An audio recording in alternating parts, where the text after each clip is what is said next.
ایران پر دباؤ بڑھتا جا رہا ہے۔ امریکی سیکریٹری خارجہ مائک پومپیو کا کہنا ہے پابندیوں کا مقصد ایران کو امریکہ کے مطابق اس کے شیطانی رویے کو بدلنے پر آمادہ کرنا ہے۔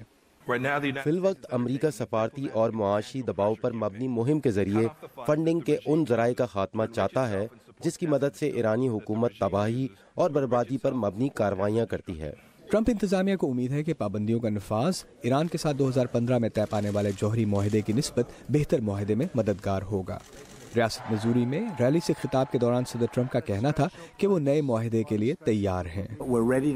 ہم نئے معاہدے کے لیے تیار ہیں، وہ معاہدہ نہیں جو پچھلی انتظامیہ کے دور میں کیا گیا تھا، جو بالکل فضول تھا۔ لیکن پیر کو اپنے نشریاتی خطاب میں ایران کے صدر حسن روحانی نے اس رائے کو مسترد کیا۔ وہ کہہ رہے ہیں بات چیت کیا معنی رکھتی ہے جب آپ ساتھ ہی پابندیاں بھی لگا رہے ہیں؟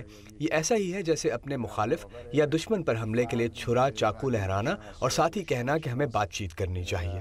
جانز ہاپکنز یونیورسٹی سے منسلک ماہر اقتصادیات سٹیو ہینک پابندیوں کی افادیت کے بارے میں پر امید نہیں۔